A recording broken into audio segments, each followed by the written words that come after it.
कृष्ण ग्रंथराज श्रीमद् भागवतम। दक्ष की प्रजा नारद मुनि को शाप छठा स्कंद। ओम अज्ञानतिमिरान्धस्य ज्ञानाञ्जनशलाकया चक्षुरुन्मीलितेन तस्मै श्रीगुरुवे नमः। नमामि विष्णुपदां कृष्णप्रेष्ठाय भूतले श्रीमती जयपताका स्वामी इति नामिने।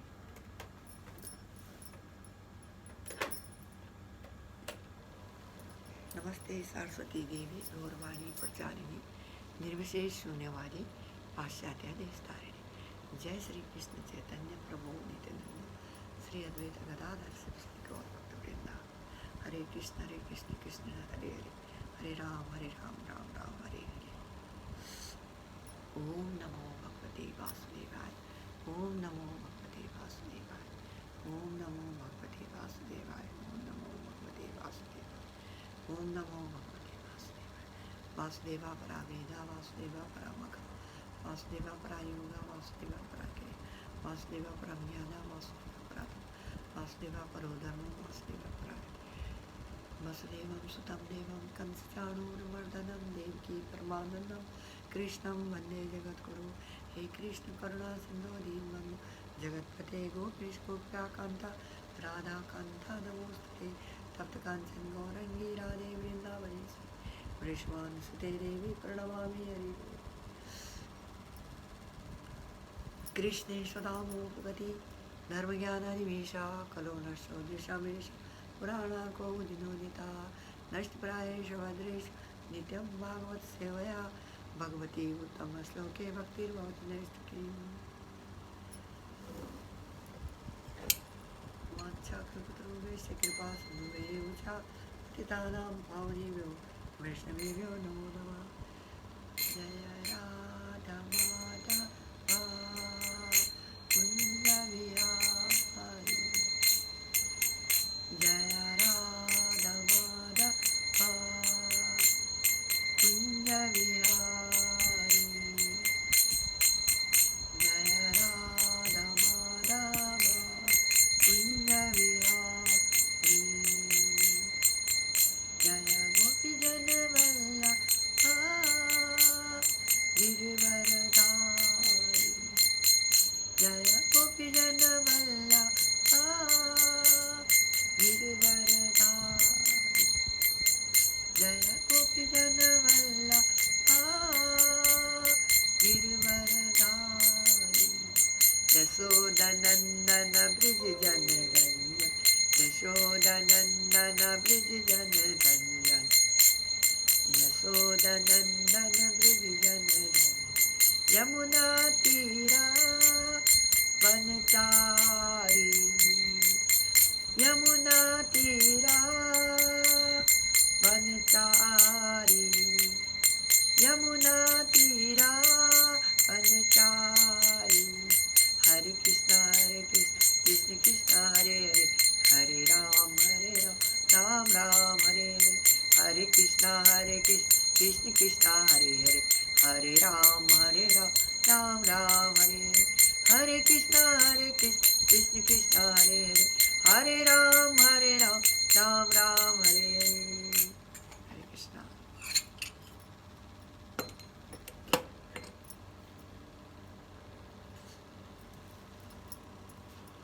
ग्रंथराज श्री भागवतम की जय।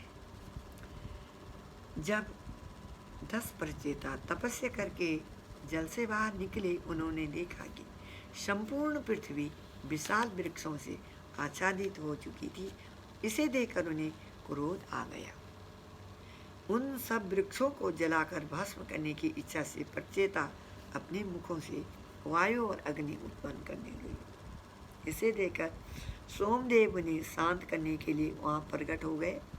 संपूर्ण वनस्पति जगत के स्वामी सोमदेव को वृक्षों कर अत्यंत करुणा आई और उन्होंने प्रचेताओं को शांत करते हुए कहा, हे महाभाग प्रचेताओं, राजा के रूप में तुम्हारा कर्तव्य प्रजा का पालन करना है, इसलिए मेरी प्रार्थना है कि तुम इन वृक्षों को मत जलाओ। भगवान हरि ने समस्त प्राणियों के भोजनार्थ इन वृक्षों तथा अन्य वनस्पतियों की रचना की है।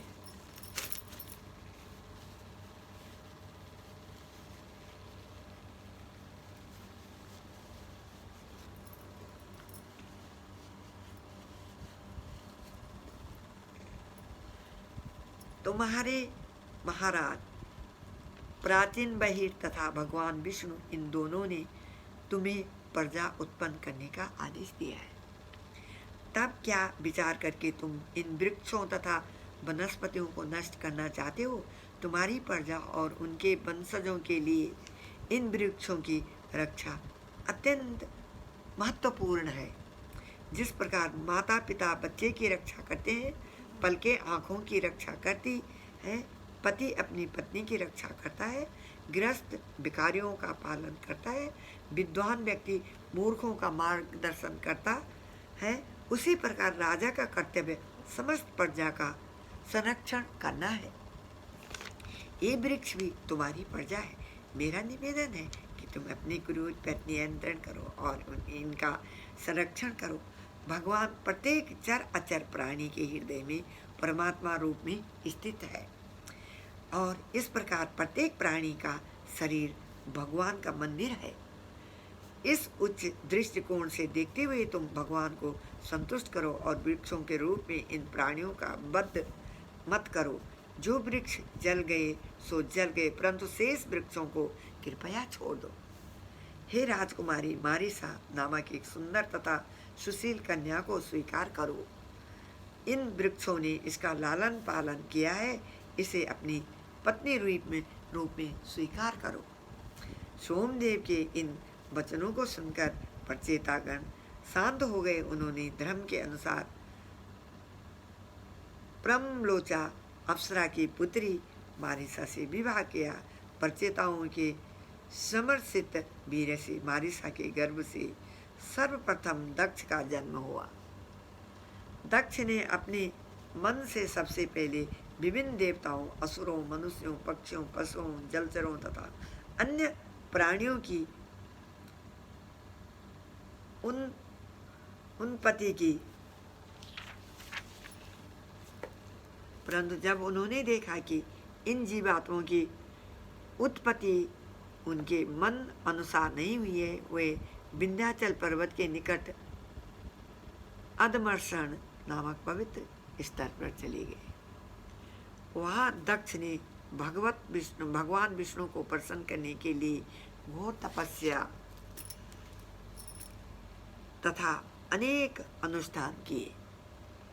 इस दौरान उन्होंने भगवान को हंसगुया प्रार्थनाएं अर्पित की। मैं परम भगवान को प्रणाम करता हूँ। वे माया शक्ति से परे हैं और केवल शुद्ध ज्ञान द्वारा ही उनकी अनुभूति की जा सकती है। उनकी इच्छा सदैव सर्वोपरि रहती है। इस प्रकार वे समस्त जीवों एवं भौतिक सृष्टि के स्वामी हैं। जिस प्रकार विषय वस्तु नहीं जान पाती कि इंद्रियां उन्हें किस प्रकार ग्रहण कर रही है, उसी प्रकार यद्यपि जीवात्मा शरीर के भीतर परमात्मा के साथ निवास करता है, वह जान नहीं पाता कि किस प्रकार भगवान उसकी इंद्रियों को निर्देशित कर रहे हैं। जब व्यक्ति की चेतना सूक्ष्म एवं स्थूल दोनों भौतिक तत्वों के संदूषण से शुद्ध हो जाती है और जागृत, सुषुप्त तथा स्वप्नावस्था में भी उद्विग्न नहीं होती, उस समय वह व्यक्ति दिव्य स्तर पर स्थित हो जाता है। इस अवस्था में वह किसी भी वस्तु को भौतिक नहीं देखता और स्मृति का वह विभाग जो विभिन्न भौतिक नामों तथा रूपों में भेद करता है, वह नष्ट हो जाता है। केवल उस दिव्य स्तर पर ही परम भगवान की अनुमति होती है। जिस प्रकार यज्ञ करने में दक्ष ब्राह्मण 15 सामीदेनी मंत्रों के उच्चारण से लकड़ी के भीतर छिपी अग्नि को बाहर प्रज्वलित कर देते हैं, उसी प्रकार जो लोग चेतना के शुद्ध स्तर तक पहुंच गए हैं, वे अपने हृदयों के भीतर परमात्मा के दर्शन करते हैं। ऐसे पूर्ण पुरुषोत्तम भगवान कब मुझसे प्रसन्न होंगे। पर परम ब्रह्म श्री कृष्ण प्रत्येक वस्तु के मूल स्रोत है। चाहे वे किसी कार्य को स्वयं करें अथवा किसी के माध्यम से करवाएं, वही एकमात्र मूल कर्ता तथा समस्त कारणों के परम कारण है। मुनियों के हृदयों के भीतर बैठकर वे उन्हें विभिन्न मतों का प्रसार करने की प्रेरणा देती है। वे उन्हें एक ऐसी विस्मृति प्रदान करते हैं कि वे अपने मूल स्वरूप को भूलकर परस्पर वाद विवाद करते हुए कई बार सहमत होते हैं और कई बार असहमत। इस प्रकार भगवान ने इस भौतिक संसार में एक ऐसी परिस्थितियां का निर्माण किया है जिसके कारण वे मुनिजन कभी भी किसी निष्कर्ष पर नहीं आ पाते।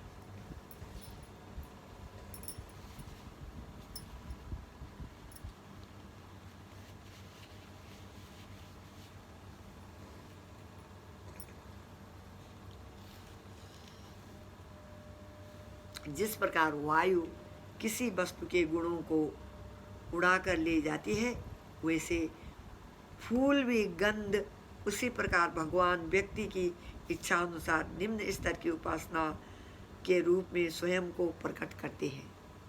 यद्यपि कई बार भगवान विष्णु देवता के रूप में भी आते हैं, परंतु वह उनका मूल स्वरूप नहीं होता। इसलिए ऐसे रूपों का क्या लाभ। मेरी यही कामना है कि आदि भगवान मेरी इच्छाओं की पूर्ति करें। सदैव भक्तों के प्रति स्नेहहीन रहने वाले भगवान विष्णु दक्ष द्वारा अर्पित की गई प्रार्थनाओं से अत्यंत प्रसन्न हो उठे और उस पवित्र स्थान पर प्रकट हो गए। भगवान के चरण कमल गरुड़ के कंधों पर टिके थे और उन्होंने अपनी अष्टभुजाओं में चक्र, शंख, खड्ग, ढाल, बाण, धनुष, रस्सी और गदा धारण की हुई थी। उनकी गहरी नीली देह सुंदर पीताम्बर से सुसज्जित थी। मुख अत्यंत उल्लसित प्रतीत हो रहा था। उन्होंने गले से लेकर चरणों तक फूलों की झूलती माला पहनी थी और उनकी संपूर्ण देह विलक्षण सुंदर आभूषणों से सजी थी। भगवान के साथ नारद मुनि तथा देवराज इंद्र सहित प्रमुख देवगण भी थे। भगवान के पीछे तथा उनकी दोनों ओर खड़े ये भक्तगण निरंतर उनका स्तुति गान कर रहे थे।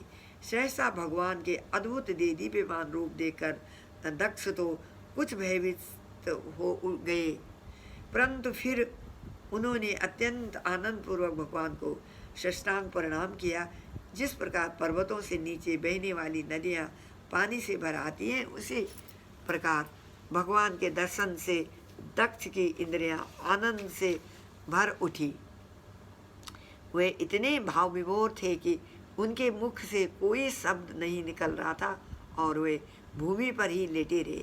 भगवान दक्ष के हृदय की अभिलाषा को जानते थे और इसलिए उन्होंने कृपा पूर्वक उनसे कहा, हे महाभाग प्राचेतस, मुझ में दृढ़ विश्वास होने के कारण तुमने इस परम दिव्य आनंद के स्तर को प्राप्त किया है। वास्तव में तुम्हारी भक्ति और तपस्या के मेल से तुम्हारा जीवन सफल हो गया है। मेरी इच्छा है कि इस प्रकार इस संसार का प्रत्येक प्राणी सुखी रहे और तुम भी संपूर्ण जगत के कल्याणार्थी तपस्या करो। मैं बहुत प्रसन्न हूँ कि तुम मेरी इच्छा को फलीभूत करने में मेरी सहायता कर रहे हो और इसलिए मेरी तटस्थता शक्ति के विस्तार तुम सब प्रजापति को मेरे विभिन्न गुणों का अवतार माना जाता है। प्रिय दक्ष, पंचजन प्रजापति की अश्विनी नामक एक कन्या है। मेरी इच्छा है कि तुम उसके साथ विवाह करो। तुम इसके साथ सहवास करते हुए सैकड़ों संतान उत्पन्न करोगे और इस प्रकार सृष्टि में प्रजा का विस्तार होगा। तुम्हारी ये सब संतानें भी मेरी माया शक्ति के चुंगल में बंधी रहेगी और इस प्रकार तुम्हारे ही समान संभोग करेंगी, परंतु मेरी कृपा से तुम और वे सब भक्तिपूर्वक मेरी सेवा भी कर पाओगे। इस प्रकार दक्ष को उपदेश देकर भगवान वहाँ से तुरंत अंतर्धान हो गए, मानो जैसे कोई स्वप्न था। तत्पश्चात भगवान की माया शक्ति के भगवान से दक्ष ने अपनी पत्नी अश्विनी के गर्भ से 10,000 पुत्रों को जन्म दिया। उनका नाम पड़ा हर्षय से। सभी पुत्र अत्यंत मृदु तथा अपने पिता के आज्ञाकारी थे। जब दक्ष ने उन्हें संतान उत्पत्ति करने का आदेश दिया तो वे सब पश्चिम दिशा में स्थित नारायणसर नामक तीर्थ स्थान पर गए, जहाँ सिंधु नदी समुद्र में मिलती है। वहाँ हर्ष्य नियमित रूप से उस पवित्र सरोवर में स्नान करने लगे। इस प्रकार धीरे धीरे उनका मन शुद्ध हो गया और उनका चित्त परमहंस साधुओं के कार्यों की ओर प्रवृत्त होने लगा। परंतु चूंकि उनके पिता ने उन्हें संतानोत्पत्ति का आदेश दिया था, उन्होंने उस उद्देश्य की पूर्ति करने के लिए कठोर तपस्याएं की। एक दिन नारद मुनि वहाँ आए और उन युवकों को उपदेश देते हुए कहने लगे, हे हर्ष्य, तुमने अभी तक इस पृथ्वी का सीमा नहीं देखा है। एक ऐसा राज्य है जहाँ केवल एक पुरुष निवास करता है, और वहाँ एक ऐसा छिद्र है जहाँ प्रवेश करने के बाद कोई बाहर नहीं आता। वहाँ एक पुंसचली स्त्री रहती है जो स्वयं को आकर्षक वस्त्रों तथा आभूषणों से सजा कर रखती है, और वहाँ रहने वाला पुरुष उसका पति है। उस राज्य में एक ऐसी नदी है जो दोनों दिशाओं में बहती है। एक ऐसा घर है जो 25 तत्वों के मिश्रण से बना है। एक ऐसा हंस है जो विभिन्न बोलियों में बोलता है, और नुकीली धार तथा वज्र से बनी तीव्रता से गोल घूमने वाली एक वस्तु है। क्योंकि अभी तक तुम सब नादान हो और तुमने यह सब नहीं देखा। तुम्हारे पास ज्ञान का अभाव है, और ज्ञान के बिना भला तुम किस प्रकार संतानोत्पत्ति कर सकोगे। तुम्हारे पिता महान विद्वान हैं, परंतु तुम उनकी वास्तविक आज्ञा को नहीं समझ पाए हो। अपने पिता के मूल उद्देश्य को समझे बिना तुम किस प्रकार प्रजा उत्पन्न करोगे। नारद मुनि के पहेली भरे शब्दों को सुनकर हर्ष्य सहज रूप से उन्हें समझ गए। बिना किसी की सहायता के लिए वे उसका अर्थ जान गए, जो इस प्रकार है। धरती को व्यक्ति के कार्यों का क्षेत्र अथवा भौतिक शरीर कहा जाता है, और भगवान एक मात्र पुरुष हैं जो वास्तव में भोग करते हैं। यहाँ बताया गया छिद्र निम्न लोकों को अर्थात बिल स्वर्ग को इंगित करता है, क्योंकि वहाँ प्रवेश करने वाला व्यक्ति कदाचित ही वहाँ से लौटता है। रजोगुण के प्रभाव में बद्ध जीव इंगित करता है, क्योंकि वहाँ प्रवेश करने वाला व्यक्ति कदाचित ही वहाँ से लौटता है। रजोगुण के प्रभाव में बद्ध जीव की इस अस्थिर बुद्धि एक वैश्या जाति है जो बार बार अपने वस्त्र बदलकर व्यक्ति के ध्यान को आकर्षित करती है। बद्ध जीव उस वैश्या का पति है। अपनी अशुद्ध बुद्धि के कारण वह अपनी स्वतंत्रता खो बैठता है। भौतिक प्रकृति वह नदी है जो दोनों दिशाओं सृजन और संहार में बहती है, और हो सकता है कि माया रूपी इस नदी में डूब रहा व्यक्ति इस नदी के ज्ञान और तपस्या रूपी दो तटों पर आने का प्रयास करे, परंतु तटों पर इस नदी का प्रभाव अत्यंत उग्र है। 25 तत्वों से बना घर या भौतिक संसार है। हंस या व्यक्ति है जो भौतिक और आध्यात्मिक के बीच भेद कर सके, और उसकी बोली शास्त्रों की वाणी है।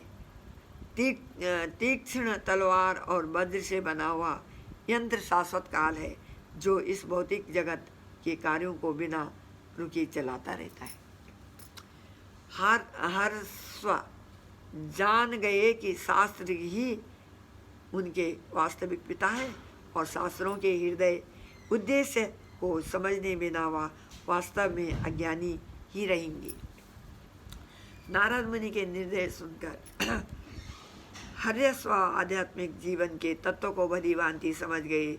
उनका अंधकार दूर हो गया और चेतना प्रकाशित हो उठी।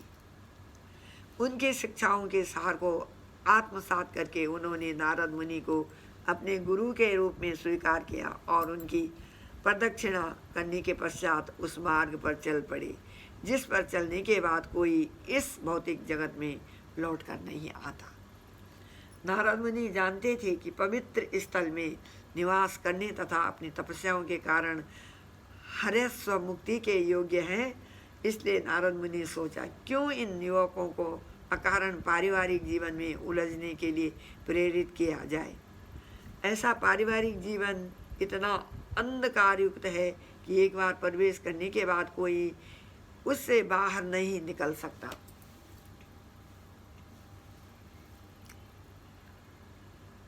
इस प्रकार नारद मुनि हरिवंशों को के पास गए और उन्हें अपने पिता के निर्देश पालन से हतोत्साहित करके भगवत प्राप्ति के मार्ग पर भेज दिया। हरिवंशों का उद्धार करने के पश्चात नारद मुनि अपने मन को भगवान के चरण कमलों पर एकाग्र करके संपूर्ण ब्रह्मांड में फिर से भ्रमण करने के लिए निकल पड़े। उस समय पश्चात नारद मुनि स्वयं प्रजापति दक्ष के पास आए और उनके पुत्रों द्वारा चुने गए आध्यात्मिक पथ का समाचार दिया। इसे सुनकर दक्ष गहन शोक करने लगे, परंतु ब्रह्मा जी ने उन्हें जैसे तैसे शांत किया। तत्पश्चात दक्ष ने अपनी पत्नी 5 जनी के गर्भ से 1000 पुत्रों को जन्म दिया। उनका नाम हुआ सलवास। अपने पिता द्वारा संतानों उत्पत्ति का आदेश प्राप्त करके दक्ष पुत्रों का यह दूसरा समूह भी तपस्या करने के लिए नारायण सर पहुंच गया। पवित्र सरोवर में नियमित रूप से स्नान करके उनका हृदय भी शुद्ध हो गया। अनेक महीनों तक केवल जल और वायु पर ही उनका निर्वाह करते हुए वे निम्नलिखित मंत्र का उच्चारण करते थे। परम हंस, हम परम भगवान नारायण के चरण कमलों की सादर वंदना करते हैं। वे सदैव अपने नित्य धाम वैकुंठ में निवास करते हैं। एक बार फिर नारद मुनि वहाँ जा पहुँचे और पहेलियों से बातें करते हुए दक्ष पुत्रों को परम सत्य का ज्ञान देने लगे।